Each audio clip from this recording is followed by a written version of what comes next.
नमस्कार दोस्तों, स्वागत है आपका हमारे चैनल ज्ञान लो में। आज हम बात करेंगे करैक्टरिस्टिक्स ऑफ फ्यूल्स के बारे में कि फ्यूल की क्या क्या करैक्टरिस्टिक होती हैं, और हाइड्रोजन गैस के बारे में बात करेंगे। जो हाइड्रोजन गैस को अगर हम एज ए फ्यूल यूज़ करते हैं तो उसके क्या फ़ायदे और क्या नुकसान हैं। तो सबसे पहले जो करैक्टरिस्टिक्स हैं वो बात कर लेते हैं कि एक फ्यूल की क्या क्या करैक्टरिस्टिक्स होनी चाहिए। सबसे पहले बात कर लेते हैं, बात आती है कैलोरीफिक वैल्यू। कैलोरीफिक वैल्यू क्या होती है? कैलोरीफिक वैल्यू हमारी होती है जो कि उससे हीट प्रोड्यूस होती है जो भी आप फ्यूल ले रहे हैं, और फ्यूल भी आपको लेना है 1 ग्राम। यानी कि जब आप 1 ग्राम फ्यूल को बर्न करते हैं कंप्लीटली तो उससे कितनी हीट प्रोड्यूस होती है, तो वो होती है उसकी कैलोरीफिक वैल्यू। तो इन दोनों चीज़ों से आपको इसको जानना है। 1 ग्राम फ्यूल लेना है, उसको बर्न करना है, और कम्प्लीटली बर्न करके कितनी हीट वो प्रोड्यूस करता है वो उसकी कैलोरीफिक वैल्यू हो जाती है। अब अलग अलग फ्यूल की अलग अलग कैलोरीफिक वैल्यू होती है। जैसे घरों के अंदर अगर हम बात करें, जो डंग केक होता है, यानी कि जो गाय का गोबर या भैंस का गोबर होता है, उसकी जो कैलोरीफिक वैल्यू है काफ़ी कम होती है, लगभग 6 से 8 अगर हम बात करें किलो जूल उसकी पर ग्राम कैलोरीफिक वैल्यू होती है। इसी तरह से अगर आप वुड की बात करें, लकड़ी की बात करें, वो 17 किलो जूल पर ग्राम, इससे ज़्यादा यानी कि कैलोरीफिक वैल्यू होती है। इसी तरह से बढ़ती चली जाती है वैल्यू। अगर पेट्रोल की बात करें, पेट्रोल की लगभग जो होती है वो 50 किलो जूल पर ग्राम होती है, अगर हम पेट्रोल की बात करते हैं। इसी तरह से आगे जो है बायोगैस की बात करें, नेचुरल गैस की बात करें, एलपीजी की बात करें, एलपीजी की भी लगभग जो है इतनी ही होती है, 50 किलो जूल पर ग्राम, लगभग इतनी ही होती है पेट्रोल के जितनी। तो ये भी इतनी होती है। और उसके बाद अगर हाइड्रोजन गैस की बात करें, जो हाइड्रोजन गैस है उसकी जो वैल्यू होती है वो 150 किलो जूल पर केजी होती है, पर ग्राम होती है। यानी कि 1 ग्राम से 150 किलो जूल तक हम उसके हीट प्रोड्यूस कर सकते हैं। अब देखिए इस तरह से अलग अलग होती हैं ये हर एक चीज़ की। केरोसिन ऑयल की लगभग 48 होती है, तो अलग अलग होती है। तो हमने मेन इसके अंदर देखी है। सबसे ज़्यादा हमको किसकी मिली? हाइड्रोजन गैस की मिली। तो इसका इसीलिए हम जो एज ए फ्यूल जो है यूज़ करेंगे, तो वो देखें किस तरह से हम करते हैं। तो पहली तो होगी कैलोरीफिक वैल्यू, 1 ग्राम फ्यूल को बर्न करना कम्प्लीटली, कितनी हीट प्रोड्यूस होगी। दूसरा, कंबशन ऑफ फ्यूल क्या होता है? अगर आप किसी फ्यूल को, अब कोई भी फ्यूल है जैसे कि हमने यहाँ पे देखा डंक cake, would, petrol, LPG, hydrogen gas, CNG, biogas, natural gas, कुछ भी आप ले लीजिए, तो फ्यूल आपके पास होना चाहिए। अब फ्यूल को क्या चाहिए? ऑक्सीजन चाहिए, यानी कि एयर की प्रेजेंस में जहाँ पर ऑक्सीजन प्रेजेंट हो तो वहाँ पर आप इसको बर्न करते हैं।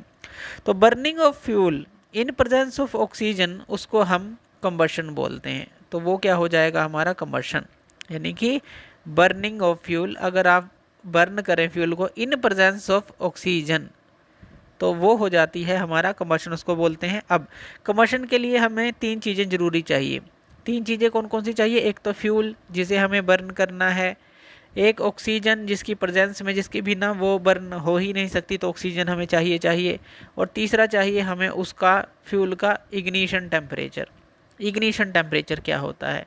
ये जो हमने लिखा है, इग्निशन टेम्परेचर वो टेम्परेचर होता है, इसको आप बोल सकते हैं कि ये मिनिमम टेम्परेचर वो टेम्परेचर है जिस पे कोई भी फ्यूल जो है फायर को पकड़ लेता है, catches fire. Minimum temperature at which any fuel will catch fire, जो कि फायर को कैच कर लेगा, वो उसका इग्निशन टेम्परेचर होगा। यानी कि वो कम से कम टेम्परेचर जहाँ पर, जैसे मान लीजिए कागज़ है उसका कम है, वुड का ज़्यादा है, यानी कि कम से कम जिसका इग्निशन टेम्परेचर होगा उतनी जल्दी वो आग पकड़ लेगा। तो ये इग्निशन टेम्परेचर होता है। नेक्स्ट बात करें अगर हम चॉइस ऑफ गुड फ्यूल की, तो उसके अंदर चॉइसेस के अंदर क्या क्या हमारे पास आता है। तो गुड फ्यूल के अंदर क्या क्या चीज़ें होनी चाहिए?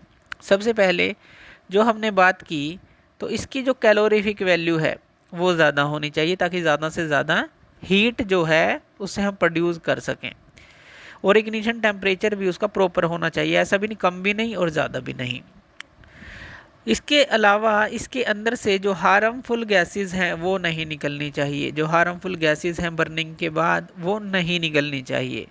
और इसी तरह से कोई रेजिड्यू भी नहीं बचना चाहिए। रेजिड्यू यानी कि जैसे राख हो गया या इस तरह की ज़्यादा चीज़ें अगर वो छोड़ता है, बर्न करने के बाद एक्स्ट्रा चीज़ें छोड़ता है, वो भी नहीं होना चाहिए। और सबसे बड़ी बात, ये सस्ता होना चाहिए, चीप आप कह सकते हैं। ईज़िली अवेलेबल होना चाहिए, ईज़िली अवेलेबल आपको हर जगह मिल सके। सेफ़ होना चाहिए। अगर आप उसको एक जगह से दूसरी जगह ले जाना चाहते हैं तो ट्रांसपोर्टेशन में वो सेफ़ होना चाहिए, हैंडलिंग करने में वो सेफ़ होना चाहिए। तो ये चॉइसेस हैं गुड फ्यूल की। अब हाइड्रोजन गैस अगर हम एज ए फ्यूल यूज़ करते हैं तो इसके क्या फ़ायदे हैं हमारे पास। एक तो हाइड्रोजन गैस की जो कैलोरीफिक वैल्यू है वो बहुत ज़्यादा होती है, जैसे कि हमने बात की थी 150 लगभग किलो जूल पर ग्राम, इतनी ज़्यादा होती है, यानी कि बहुत ज़्यादा अमाउंट में से हमें हीट मिलती है। और अगर इसको बर्न करते हैं आप तो आपको सिर्फ एक प्रोडक्ट मिलता है, वो मिलता है H2O यानी कि वाटर, जो कि एनवायरनमेंट फ्रेंडली है। तो ये क्या है, एनवायरनमेंट फ्रेंडली है। इसको जलने के बाद जो हमारा प्रोडक्ट जो है कहें कि या जो रेजिड्यू जो है बचता है, तो सिर्फ ये हमें मिलता है। लेकिन इसके अलावा इसकी कुछ डिसएडवांटेजेस भी हैं। तो डिसएडवांटेजेस क्या क्या हैं वो हम देख लेते हैं। तो जो डिसएडवांटेजेस है, सबसे पहली जो डिसएडवांटेजेस है ये काफ़ी कॉस्टली है, ये हमें कॉस्टली पड़ता है, काफ़ी महंगा पड़ता है। और दूसरा ये पॉप साउंड के साथ जलता है, क्योंकि हाइड्रोजन गैस जो है अगर आप लेबोरेटरी में भी टेस्ट करते हैं तो एकदम से पॉप साउंड के साथ ये जलता है। तो इसलिए इसको घरों में नहीं यूज़ किया जाता, काफ़ी ख़तरनाक है क्योंकि हीट भी काफ़ी ज़्यादा प्रोड्यूस होती है। इसको हम जो है इंडस्ट्रीज़ में या फिर रॉकेट्स में यूज़ करते हैं, तो इसलिए इसका यूज़ जो है इंडस्ट्रीज़ में होता है या फिर जो स्पेस रॉकेट्स होते हैं उनके अंदर इसका यूज़ होता है एज ए फ्यूल। अब जो हाइड्रोजन है वो क्लीनर फ्यूल है, लेकिन ये होता क्लीनर फ्यूल है। अगर सीएनजी से भी कंपैरिजन करें तब भी ये हाइड्रोजन जो फ्यूल है हमारा बेटर फ्यूल है, क्योंकि सीएनजी के जो प्रोडक्ट निकलते हैं कंबशन के बाद वो CO2 और H2O निकलते हैं। कार्बन डाइऑक्साइड एक ग्रीन हाउस गैस है, तो ये एटमॉस्फेयर को गर्म करती है, वार्म करती है। और H2 एनवायरनमेंट फ्रेंडली है। लेकिन हाइड्रोजन गैस से क्या है, जो प्रोडक्ट निकलता है सिर्फ यानी कि बर्न करने के बाद सिर्फ H2O बचता है, जो कि एनवायरनमेंट फ्रेंडली है ही, कार्बन डाइऑक्साइड निकलती ही नहीं। तो सीएनजी से भी कंपैरिजन करें तो हाइड्रोजन जो फ्यूल है हमारा वो जो है इससे बहुत ही बेटर है। तो ये हमने जाना कि जो हमारा फ्यूल है उसके अंदर क्या क्या करैक्टरिस्टिक्स होनी चाहिए और क्या हाइड्रोजन को एज ए फ्यूल यूज़ किया जा सकता है, तो वो हमने देखा कहाँ पर हम उसको यूज़ करते हैं। तो थैंक यू वीडियो देखने के लिए, और इसी तरह की वीडियोज़ के लिए आप हमारे चैनल ज्ञान लो पे हमें सब्सक्राइब कर सकते हैं। धन्यवाद।